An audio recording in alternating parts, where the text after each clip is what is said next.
विद्यार्थियों, बीए प्रथम वर्ष की इस कक्षा में आपका स्वागत है, अभिनंदन है। उम्मीद है आपका अध्ययन अच्छी तरह चल रहा होगा। आज हम आपको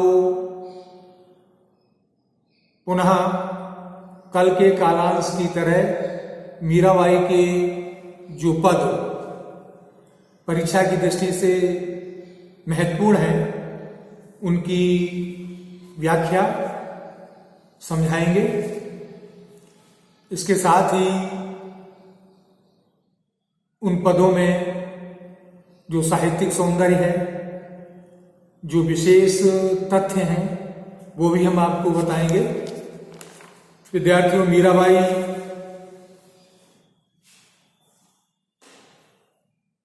प्रसिद्ध कृष्ण भक्त कवयित्री हैं।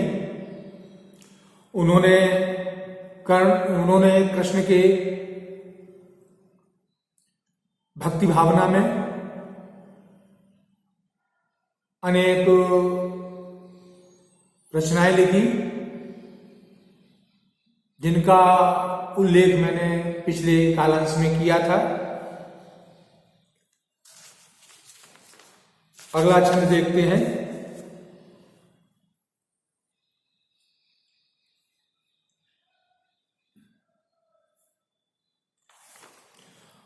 बरसारी बदरिया सावनरी मन भावण री, सावन मा उमंग्यो महारो मणरी, भड़क सुनिया हरि आवणरी,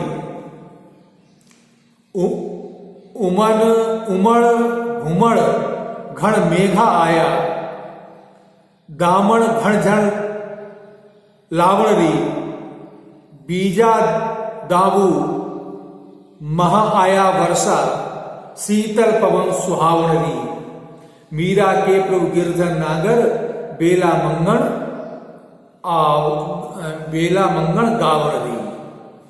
राजस्थानी भाषा का पुट है, प्रभाव है।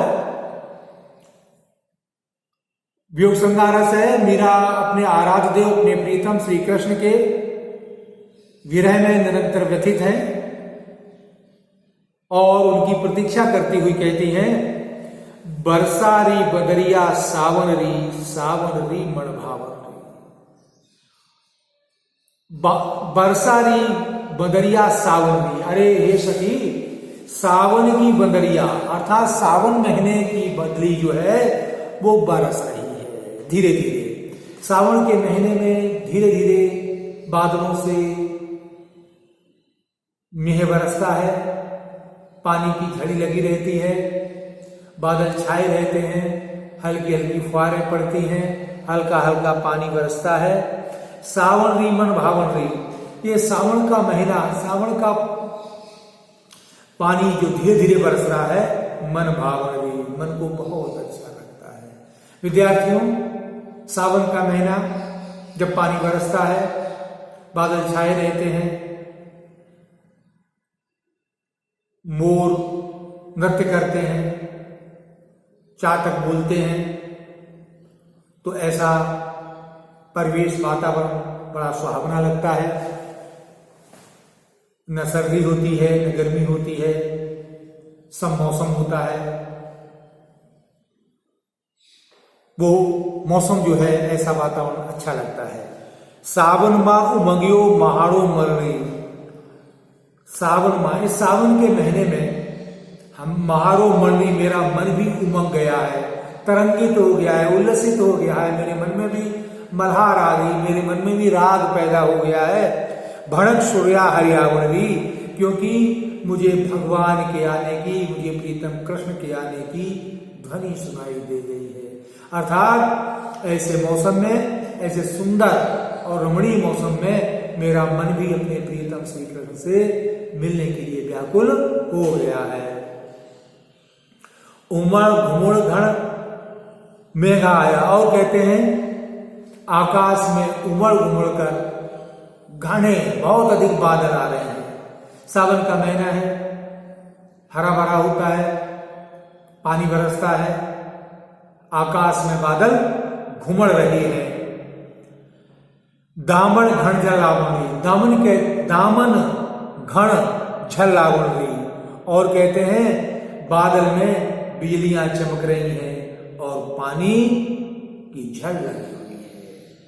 घुमड़ घुमड़ कर बादल आ रहे हैं, बादलों में बिजली चमक रही है और पानी की झड़ लगी हुई है। बीजा दाबू महा आया वर्षा, कहते हैं कि वर्षा पानी बरस रहा है, पानी बरसने के बीच बीच में बिजली चमक जाती है। और शीतल पवन सुहावनी, ठंडा और शीतल पवन कहते हैं हवा वायु, वो क्या कर रही है, बह रही है, अर्थात ठंडी ठंडी शीतल हवा बह रही है। मीरा के प्रभु गिरधर नागर बेला मंगल गावणी, मीराबाई कहती हैं कि मेरे प्रभु गिरधर नागर बेला मंगल गावणी, कि यह अवसर जो है मंगल गाने का है, यह अवसर खुशियां मनाने का है, क्योंकि रमणीय मौसम है, मन में तरंगे उठ रही हैं, मन में भाव उठ रहे हैं। और ऐसे मेरे प्रीतम, मेरे आराध्य देव श्री कृष्ण, जिनके प्रेम में, जिनकी भक्ति में मैं रात दिन डूबी रहती हूँ, ऐसे मेरे प्रीतम आने की आवाज सुनाई दे रही है, वो आ रहे हैं। तो यह अवसर जो है मंगल गाने का है, खुशियां मनाने का है। अर्थात अब मैं विरह में पीड़ित नहीं रहूंगी, अब मैं विरह के गीत नहीं गाऊंगी। ये अवसर तो अब खुशियों का है, क्योंकि मुझे पता लग गया है कि मेरे प्रीतम मुझसे मिलने के लिए आ रहे हैं। विद्यार्थियों, तो इस छंद में मीराबाई ने यह बताया है कि मेरे प्रीतम जिनसे मिलने के लिए मेरा मन तरंगित है, उल्लसित है, उनके आने की, उनके आगमन की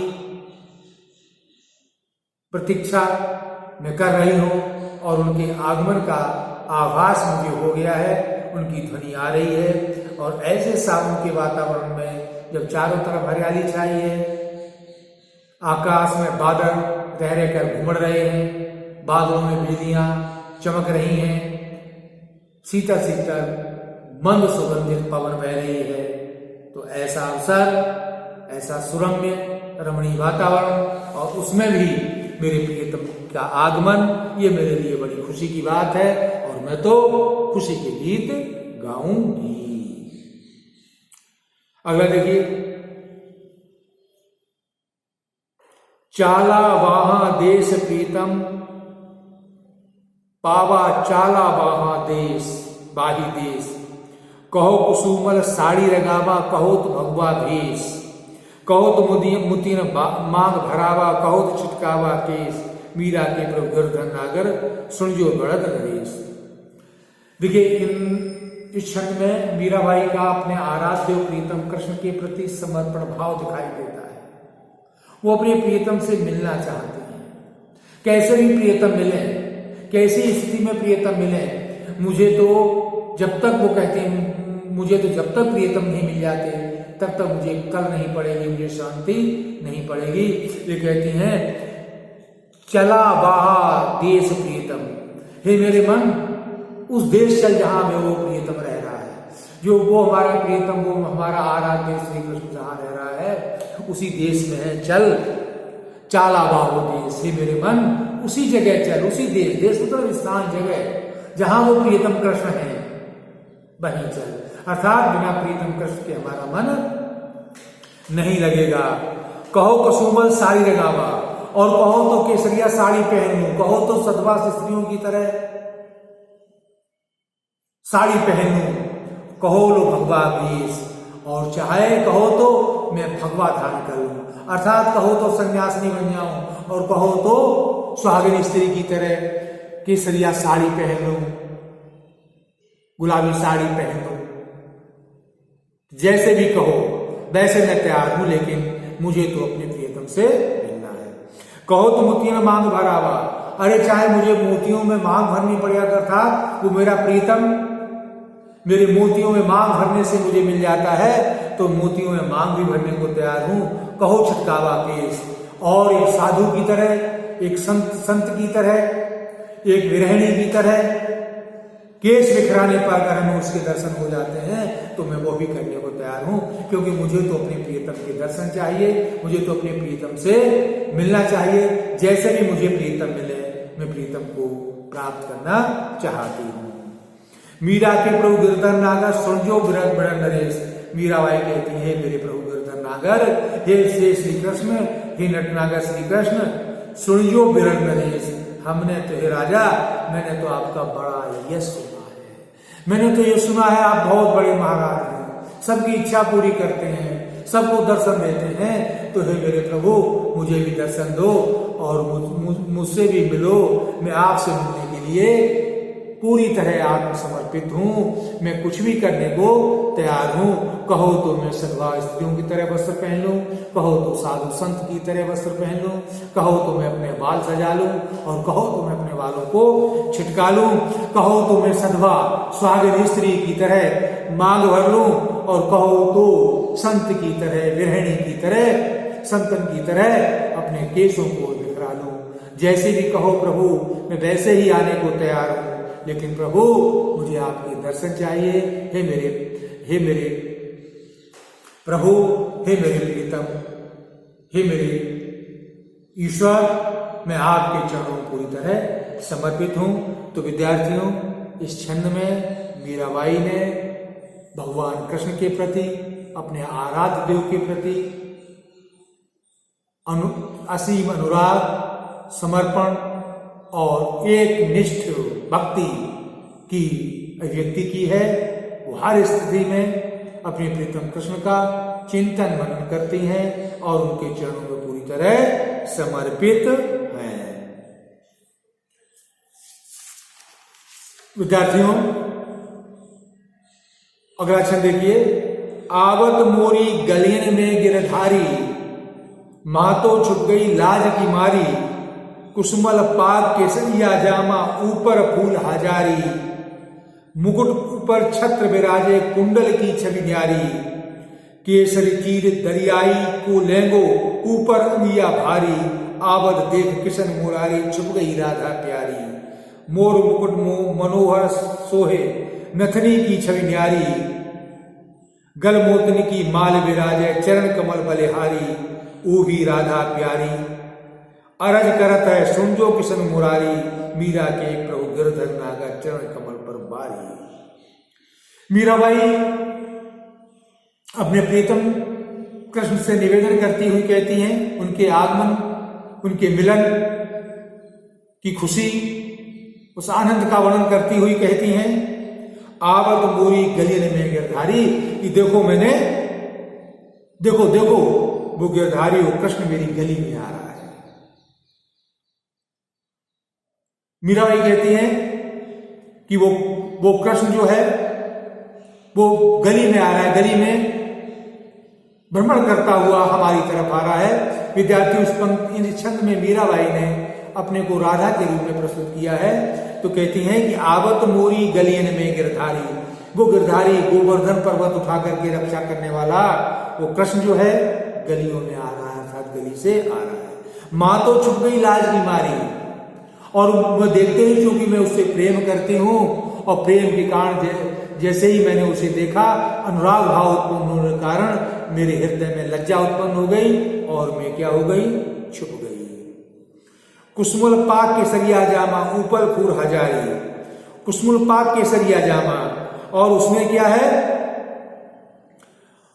कुसुमल पाक केसरिया जामा, अर्थात उसने केसरिया वस्त्र पहन रखे हैं, और कुसुमल पाक पगड़ी पहन रखी है, और ऊपर फूल हजारी, और हजारा का फूल होता है, ऊपर उसने फूल डाल रखे हैं। मुकुट ऊपर छत्र विराजे, और मुकुट के ऊपर छत्र, राजछत्र शोभायमान है, कुंडल की छवि न्यारी, और उनके कुंडल की शोभा देखने में बड़ी सुंदर लगती है। विद्यार्थियों, इन पंक्तियों में कृष्ण की वेशभूषा का वर्णन किया है। किस प्रकार उन्होंने केसरिया पीतांबर वस्त्र पहन रखा है, और उस पर हजारा फूल जो होता है वो लगा रखा है, मुकुट के ऊपर छत्र शोभायमान हो रहा है। केसर चीज दरियाई लेंगी ऊपर अंगिया भारी, और इधर राधा ने भी केसरी चीज दरियाई की लेंगी लहंगा पहन रखा है और अगिया चोली केसरिया अर्थात पीली धारण कर रखी है।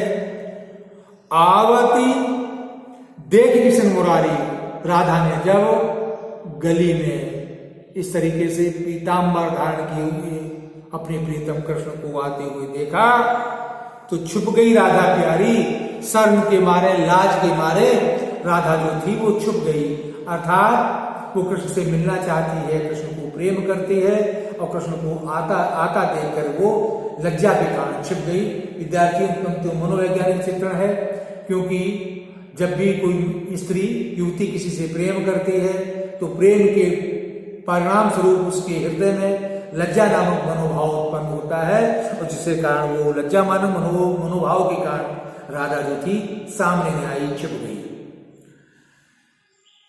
मोर मुकुट मनोहर सोए नथनी की छब न्यारी, गल मोतनी की माल विराय चरण कमल विहार बरिहारी। मीराबाई कहती हैं कि हे मेरे प्रभु, तुम्हारे सुंदर तुम्हारे मोर मुकुट और जो तुमने नथनी धारण कर रखी है, गल और गले में जो मोतियों की माला है, चरण कमल बलिहारी, तुम्हारे ऐसे चरण कमल पर, तुम्हारे ऐसे कमल रूपी चरणों पर मैं अपने को न्यौछावर करती हूं। अर्थात मीराबाई प्रीतम कृष्ण के की जो सुंदर वेशभूषा है, जो गले में माल पहन रखी है, मुकुट के ऊपर छत्र है और पीताम्बर धारण कर रखा है, ऐसे अलौकिक और सुंदर वेश को देखकर उनके ऊपर न्यौछावर होती हैं। ओ भी राधा प्यारी अरज करत सुन लो कृष्ण मुरारी, हे कृष्ण मुरारी, राधा तुम्हारी क्या कर रही है? प्रतीक्षा कर रही है, तुमसे अर्ज कर रही है, तुमसे प्रार्थना कर रही है, तुमसे निवेदन कर रही है। तुम क्या करो हे मुरारी, हे मोर नामक राक्षस का वध करने वाले कृष्ण मुरारी, क्या करो? मीरा कहती है कि मैं कब से प्रार्थना कर रही हूं, मुझे क्या करो तुम दर्शन दो। मीरा के प्रभु गोवर्धन नागर चरण कमल परवारी। मीराबाई कहती है मेरे प्रभु गोवर्धन नागर, हे गोवर्धन पर्वत को उठाने वाले भगवान कृष्ण, मैं तुम्हारे चरण कमलों पर क्या हूं? न्यौछावर हूं। अर्थात मैंने आपके चरण कमलों पर अपने को पूरी तरह समर्पित कर दिया है। मीराबाई कहना ये चाहती हैं कि हे प्रभु, मैं पूरी तरीके से आपके ऊपर अवलंबित हूं, मैंने सब कुछ आपके चरणों में न्यौछावर कर दिया है, इसलिए हे मेरे प्रभु, मुझे आप दर्शन दो। तो विद्यार्थियों, इन पंक्तियों में स्वयं श्रृंगार रस है। मीराबाई ने राधा के माध्यम से कृष्ण के प्रति प्रेम अनुराग प्रकट करते हुए उनसे उनके आने के समय का मनोहारी सुंदर वर्णन किया है। भाषा सरल सुबोध है, ब्रज भाषा का प्रयोग है और सुकोमल शब्दावली है, भाषा संप्रेषणीय है और माधुरी भाव की भक्ति है। विद्यार्थियों, यहीं तक। कल अगले कालांश में हम आपको रसखान का सामान्य परिचय देंगे, रसखान के छंद पढ़ाएंगे। मीराबाई के जो छंद आपके पाठ्यक्रम में संकलित थे, उन छंदों को मैंने आपको समझा दिया है। उम्मीद है कि आपको मेरी बात समझ में आ गई होगी, आप मीराबाई की भक्ति के संबंध में समझ गए होंगे। विद्यार्थियों, मीराबाई पर कई प्रश्न आते हैं, हम आपको अगले एक कालांश में मीराबाई के प्रश्न भी हम आपको समझाएंगे। तब तक के लिए हम आपसे विदा लेते हैं।